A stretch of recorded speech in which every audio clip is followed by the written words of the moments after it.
chicks are home. We've got 6 this year. We have the yellow ones are Buff Orpingtons, the 2 brown ones are Rhode Island Reds, and the other 2 little striped guys, those are Araucana Americana, I believe they call them, or Easter eggers. The first 2, they'll be brown egg layers, and the others, well, wait to be seen. Some are blue, some are green. We've seen pink. We've only got 6 this time around. We really kind of overdid it the last generation that we purchased. This is just for us. They're not for sale, so we don't need too many. We find out on average about every other day or so, maybe every second or third day, we'll get an egg from these guys. So you know that'll add up to 2 or 3 dozen a week in most cases. So they're happy. They're in their little bin. I got them some food and water. We get them a good chick starter formula. It is made by Purina. So it's specific for the little baby birds.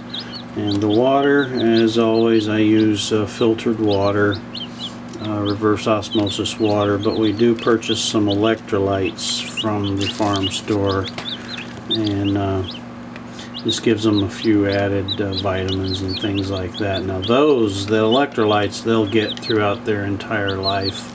Every time I fill the water, which should be every day really, and fresh water and fresh electrolytes, so they stay happy and healthy. These little guys, as they come home, they need to maintain a temperature of about 95 degrees. Now these are probably only about 2 to 3 days old. They're just starting to get their little feathers. Not sure if you can see that. I can't through the viewfinder on the camera. But they're just starting to get their little wing feathers. Right now they need 95 degrees. I've got a shop light over them. They're actually in the bathroom. They're in the back bathroom. It stays pretty warm back here. So get them at 95 degrees. I've got about 88 here in the bathroom and a shop light over them right now. So if it gets cool in here, they'll huddle up underneath that light. Now each progressive week they can tolerate 5-degree cooler temperatures. So next week it'll only need to be 90, and the week after 85, and the week after 80, and so on, until the outside temperature matches their requirements, and then we can move them outside anytime really. There are no large birds. There's no adult birds outside to worry about. Now you wouldn't want to put these into the flock at a young age. They are very aggressive towards one another, in some instances even cannibalistic. They'll attack each other. I didn't have a lot of problems with the last generation. They did sort of pick on 1 or 2 birds in the beginning. Oddly enough, that bird turned out to be the leader of the flock eventually, so maybe they knew that was coming. But anyway, you don't want to put these little guys out with the rest of the flock until they're nearly the same size. I will keep them separate. Now up here in Michigan, our evening temperatures are in the 40s. Daytime temperatures are only hitting the 60s and 70s, so it's going to be several weeks before these guys go outside. Probably at least 5 or 6 weeks we'll keep them in, and they'll be pretty good size by then. Hopefully I can move them out before that. I get the coop. The coop is ready to go really. They're going to start passing out any time now. They've been real active for about an hour or so, bringing them home. As I mentioned, we got 2 Buff Orpingtons, 2 Rhode Island Reds, and 2 Araucana. Now these are just the ones that I wanted. The store, and any farm store at this time of year, will have all sorts of different varieties. We chose some Isa Reds last time, and while they were really prolific layers, they kind of burn out real fast. They lasted about 2 years, and then They stopped laying real abruptly and then just died.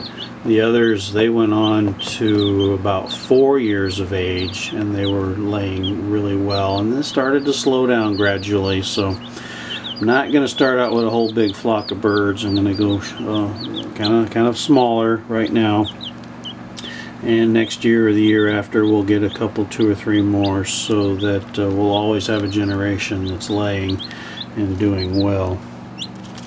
So very, very cute at this point. I get a lot of help from the girls taking care of them right now, but as soon as they turn into smelly chickens, the help kind of goes away.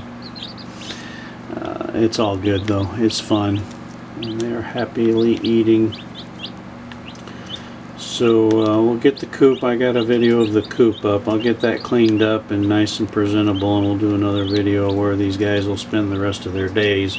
The coop is really large for this number of birds, and even in the evenings when I get home from work or whatever, about an hour and a half before sunset, I'll let them out into the yard to go around and find some bugs and worms, and they just love going outside. I can't leave them out because I have neighbors on both sides, and these little guys, when they get big, those claws will just tear up a flower bed in no time at all. And that's what they do. They go around and dig and peck and dig and peck, so I don't want to alienate my neighbors. But I do like to let them out a little bit before sunset so they get a chance to eat a somewhat natural diet for a couple of hours. Now sometimes if I know the neighbors aren't around or I have to clean the coop, I'll let them out. They actually really behave themselves. Our yard is pretty good size, so they stayed in the yard. They go under the bushes and they'll just crash for a while.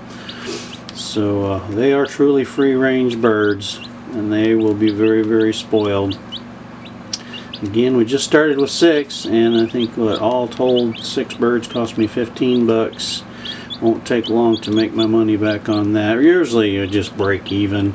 You know, we're not in this for the money, we're in it for the fresh eggs and just the enjoyment of having the birds in the backyard. They're a lot of fun. They're funny to watch. So I'll do a follow-up video probably next week and see how big they've gotten, and then the week after until it's time to take them outside. See ya.